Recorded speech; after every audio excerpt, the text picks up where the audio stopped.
सारे बोलो हालेलुया। घमंड लगता है मेरी बात पर आपको? हैं? मैं आपको कह रहा हूं कि आपको विश्वास करना है, अपने मुंह का अंगीकार सही करना है। आपको 120 बार अपने कोठे पर जाकर बोलना है कि मैं एक दिन करोड़पति बनूंगा, एक बड़ी फैक्ट्री खोलूंगा, मैं गवर्नमेंट जॉब में ऑफिसर बनूंगा, मैं आईएएस अफसर बनूंगा। आपके मुंह के शब्दों पर फल लगाएगा मेरा परमेश्वर। बोलो हालेलुया। समझ में आया कि नहीं? अरे हाँ कि ना? कह रहा बाइबल बताती है एक बारे में, नीति वचन 6:2 में पढ़ेंगे। हाँ, तो तू अपने ही मुंह के वचनों से फंसा, अपने ही मुंह के वचनों से फंसा और अपने ही मुंह की बातों से पकड़ा गया। कह रहा है अपने ही मुंह की बातों से पकड़ा गया। इसका मतलब आपका मुंह भी आपसे पाप कराता है कई बार। अय्यूब की पत्नी जब उसे कह रही थी कि तुझे क्या मिला, परमेश्वर को छोड़ दे, बीमारियां मिली, चर्च में जाना स्टार्ट किया, बीमारियां मिली, बच्चा मर गया, ये प्रॉब्लम वो प्रॉब्लम, उसने कहा अरे मूर्ख स्त्री की बातें क्यों करती है। बाइबल में लिखा कि उसके 2:10 में अय्यूब में कि परमेश्वर के दास ने अपने मुंह से एक भी पाप नहीं किया। इसका मतलब बहुत बार हम नेगेटिव बातें जब करते हैं तो परमेश्वर को क्रोध आता है, हमारा मुंह जो है वो पाप में गिना जाता है। आप समझ रहे हैं कि नहीं? हमारा मुंह जो है वो पाप में गिना जाता है, हम शब्द जब बाहर निकालते हैं, इसलिए परमेश्वर बहुत सारी प्रार्थनाओं का उत्तर देने के लिए बंद कर देता है। लेकिन आपका मुंह है, मैं कह रहा हूं कि आप कहते हैं कि नहीं कितना लगेगा वीजा, कितना लगेगा, मेरे प्यों दे बोलता पैसे नहीं है, मैं मर्सिडीज गाड़ी कैसे लूंगा, मैं रेंज रोवर कैसे लूंगा। मैंने कहा अरे तेरे मुंह के शब्द दिलाएंगे। आज पवित्र आत्मा घूम रहा है, पवित्र आत्मा मंडला रहा, आज कुछ भी करेगा वो। आपका विश्वास होना चाहिए। कह रहा है कि मनुष्य अपने मुंह के द्वारा पकड़ा जाता है। शैतान इंतजार करता है ये मुंह से क्या निकालते हैं, वो इंतजार कर रहा है, डिजाइन दे देगा आपके निकालने के बाद। परमेश्वर के स्वर्गदूत इंतजार कर रहे हैं आप क्या निकाल रहे हैं मुंह से। लोग आपको ताना मार रहे हैं, बार बार आएंगे आपके पास, कहेंगे क्या मिला वो, तेरा ब्याह नहीं हुआ अभी तक, अच्छा तेरे बच्चा नहीं हुआ अभी तक, आप और आप कहोगे हाँ पता नहीं रब ही नाराज है। इसका मतलब नाराज ही कर दिया आपने। आप समझ रहे हैं कि नहीं? आपको मुंह के शब्दों को सही करना है और एंजल आज रात डिजाइन देंगे यीशु मसीह के नाम में। आपको कहना है मुझे विश्वास है परमेश्वर देगा इस साल में, नहीं मिलता अगले साल बोलो फिर देगा, नहीं मिलता अगले साल फिर दो बोलेगा। परमेश्वर आपके विश्वास के अनुसार करेगा यीशु मसीह के नाम में। एक बार एक आदमी और औरत आपस में खूब लड़ते थे। एक पत्नी जो है वो मसीह विश्वासी थी और आदमी जो है वो शराबी था। और जब वो शराब पीता था तो औरतों का पता ही है आपको, वो उसके पर्स में से रात को पैसे निकाल लेती हैं। कितनी औरतें निकालती हैं, यहां पर दूध की धली नहीं बैठी मुझे पता है, सुनो। और वो उसके जेब से पैसे निकाल लेती और आदमी कहता है यार मेरा पर्स में से पैसे किसने निकाल लिए। एक बात याद रखना, शराबी सारी बोतल पी जाएगा लेकिन उसको कुछ भी याद नहीं रहेगा, लेकिन उसको यह पता होगा मेरे पर्स में कितने पैसे थे। उसको यह पता रहता है मेरे पर्स में कितने पैसे थे। शर्मा जी हंस रहे हैं, ठीक है कि कभी तो सुनो, आपको विश्वास करना है, बोलो हालेलुया। उसने रोज 2 दिन 3 दिन जब वो पैसा निकलने लगा, एक दिन तो भगवान ने सोचा ये तो शराबी उड़ा देगा सारे पैसे, उसने सारे ही पैसे उड़ा लिए उसके उड़ा लिए। और दिन शराबी को गुस्सा आया, उसने कहा जिसने मेरे पैसे निकाले उसकी टांग टूट जा। नशे में कह दी बात। और भाई साहब अगले दिन उसकी जनानी आ रही रिक्शे में, भाई साहब पैर धरे करी ओठ पलस्तर बंधा हुआ, और आदमी गया कह रहा क्या हो गया भगवान। औरत करी दूर हो जा, तेरे मुंह के शब्दों का परिणाम है ये। कह रहा चर्च तू जाती है, मुंह के शब्द मेरे लग रहे। आप समझ रहे कि नहीं? कहता है कि आज बहुत सारे लोगों को नहीं पता, कहता है वो अपनी पत्नियों को, अपने बच्चों को, अपने परिवार को मुंह से गलत बोलकर शराब देते हैं।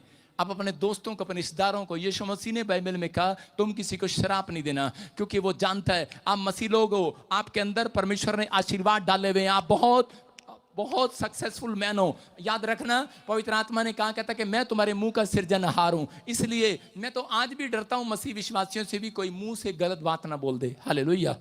क्योंकि आपके मुंह पर शराब और आशीष लिखी है, लेकिन आपको किसी को शराब नहीं देना। हम पढ़ते हैं बाइबल के अंदर उत्पत्ति की किताब 31:32 में, देखो क्या हुआ कि यहाँ पर याकूब नाम का एक व्यक्ति है और ये अपने मामा लोबान के यहाँ पर गुलामी में रहता है। और उसी समय जब ये वहां से निकला तो उस समय में चुपचाप जब ये निकल रहा था तो इसकी पत्नी राहेल ने उस समय क्या किया, इसकी पत्नी राहेल ने चांदी की मूर्तियां चुरा ली। देखो पढ़ो क्या लिखा। हाँ, जिस किसी के पास तू अपने देवताओं को पाए हाँ। वो जीवित ना बचेगा। मेरे पास तेरा जो कुछ निकले उसे भाई बंधुओं के सामने पहचान कर ले ले, क्योंकि याकूब ना जानता था कि राहेल गृह देवताओं को चुरा ले आई है। सारे बोलो हालेलुया। ध्यान से पढ़ो, इसी को फिर से देखो, क्या करा, बड़ा कर स्क्रीन देखो, लिखा जिस किसी के पास, कौन है ये? याकूब अपनी पत्नी के लिए बोल रहा है, अपने मामा लोबान को क्या कह रहा है, गुस्से में आ गया। उसने कहा मैं चोर हूं, आज तक ईमानदारी की कोई तेरी चीज चुराई, और गुस्से में आ गया। बोलता कह रहा जिस किसी के पास तू अपने देवताओं को पाए, कह रहा सोच जीता ना बचेगा।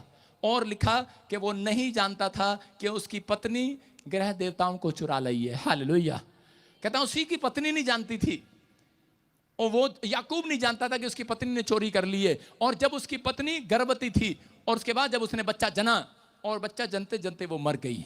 लेकिन वो किसके कारण मरी उसको शायद पता ही नहीं है, वो अपने पति के मुंह के शब्दों के कारण मर गई। मैं फिर कह रहा हूं कि अगर आज अपने पति के, अपने हाथों को उठाओ, अपनी पत्नी के, अपने बच्चों के, अपने परिवार के, अपने घराने के, अपने बिजनेस के मुंह से आपके नेगेटिव बातें निकल गई हैं, आज इसी से मैं उस शराब को मैं तोड़ देता हूं, आपके पर से टूट जाए यीशु मसीह के नाम में। आपके मुंह के शब्द सही होने पाए, और इसी समय आपका घराना आशीषित हो। आमीन। आप आशीषित हो। आमीन बोलकर आशीषित हो जाओ। आमीन। सारे बोलो हालेलुया। अपने पड़ोसी को बोलो मुंह संभाल के बात कर। जब आपको ऐसा लगे अपने पड़ोसी को बोलो मुंह संभाल के बात करना। सारे बोलो हालेलुया। ये मैंने आपको डायलॉग इसलिए सिखाया क्योंकि आप घर में ऐसे ही बातें करते हैं, ओए मुंह संभाल के बात कर। कम से कम उसको याद तो रहेगा, आज परमेश्वर आपके मुंह के शब्दों पर फल लगाएगा। बोलो आमीन। आमीन। क्या आप तैयार हैं कि नहीं? कह रहे हैं एक औरत मेरे पास आई और वो बोल रही थी अपॉइंटमेंट लेकर कि पापा मेरे पास घर नहीं है और इतने टाइम से मैं प्रार्थना करती हूँ। मैंने कहा नक्शा बना और परमेश्वर तुझे आशीर्वाद देगा। और उसी समय वो नक्शा बनाया। मैंने नक्शा हाथ में उठाया, मैंने कहा परमेश्वर किस बहन ने नक्शा बना दिया है, आप इसको घर दे दीजिए। और उसके बाद क्या हुआ पता है आपको? 6 महीने बीते नहीं कि उसका एक बड़ा काम हो गया। और वो दोबारा आई, बोलती करी पापा, कह रहा आपके मुंह के शब्द पूरे हो गए, ये देखो मकान मिल गया यीशु मसीह के नाम में। ये पवित्र आत्मा है। लेकिन वो उस समय में अंगीकार करती रही, उसके मुंह के शब्द सही थे कि परमेश्वर मुझे बनाना नहीं है, मुझे बना बनाया लेना है, बना बनाया लेना है, बना बनाया लेना है। आपके मुंह के शब्द आपको बिगाड़ेंगे या बनाएंगे, आपको जो करना है वो करो, लेकिन कह रहे हैं कि गलत अंगीकार मत करो। आपके मुंह के शब्द का अंगीकार सही है तो परमेश्वर कह रहा आज रात कहता है कि तुम्हारे बच्चे राजा वाला खाना खाएंगे, राजा की तरह जिएंगे, अपमानित होने के लिए बुलाए नहीं जाएंगे, आशीषित होने के लिए, आदर पाने के लिए बुलाए जाएंगे। किसी ऑफिस में खड़े हो जाओगे, किसी फैक्ट्री में खड़े हो जाओगे, आपको सम्मान दिया या नहीं दिया किसी ने, ये भविष्यवाणी आपके बच्चे सम्मान पाएंगे। चर्च आमीन। कह रहा आप सम्मान पाएंगे। अपने मुंह के शब्दों को सही करना है। बोलो हालेलुया। आज से ये कहना बंद करना है कुलखनी। आप समझ रहे हैं कि नहीं? जब आपकी लड़ाई होती है आप नाप देते एक दूसरे को। अपने पड़ोसी को बोलो सही सही बोल, सही सही बोल भाई। आपको अगर लगता है किसी को कोई आपके बारे में गलत बोल रहा है, उसी समय बोलना अरे स्टॉप, सही से बोल भाई। मैं तो गाड़ी से नीचे उतार देता हूँ, गलत बोल रहा होता है कोई, मैं कहा स्टॉप, मैं डांट देता हूँ, चाहे कोई भी हो, मैं उसको बोल देता हूँ, मैंने कहा स्टॉप। सारे बोले हालेलुया। मैं कहता हूँ सही सही बोल भाई। हम सुनते नहीं हैं, हम मसीह लोग हैं, हम जो सुनते हैं वही हम बोलने लगते हैं, वही विचारने लगते हैं। लेकिन अगर आज आप विश्वास करते हैं परमेश्वर आज रात आपके लिए कुछ करने वाला यीशु मसीह के नाम में। एक आदमी था और वो उसने देखा किसी का बच्चा कनाडा में चला गया, उसको भी जलन हुई और वो मसीह व्यक्ति था और कहने लगा परमेश्वर चाहे मुझे, अपने दोस्त को कहने लगा परमेश्वर, कह रहा यार चाहे मुझे लोन क्यों ना लेना पड़े, मैं अपने बच्चे को बाहर भेज के ही छड़ना। और भाई साहब अगले दिन उस पर HSBC वाले आ रहे, ICICI वाले आ रहे, कौन कौन से बैंक पता नहीं, एक्सिस बैंक, इतने बैंक आ गए। कहते भाई साहब हमारे से लोन ले लो। उसने लोन ले लिया, 6 महीने कर्जा लेके घूमता रहा। कहता पादरी साहब बड़ा दुखी हो गया। हालेलुया। कह रहा दुखी हो गया, तेरे मुंह के शब्दों ने तेरे बच्चे को बाहर तो भेज दिया, लेकिन तू कर्जा उठाकर घूम रहा है। कहता आप समझ में आया कि नहीं? कहता कि अगर आप सही क्लेम करें कि मैं उधार लेने वाला नहीं उधार देने वाला बनूंगा, अपने हाथों को उठा बोलो उधार लेने वाला नहीं देने वाला बनूंगा। प्रभु समुद्र में से भी रास्ता खोलेगा, आपको 1 भी रुपया उधार नहीं लेने देगा, आपके बच्चों को बाहर भेज के छोड़ेगा। आमीन। बस किंतु परंतु नहीं करना।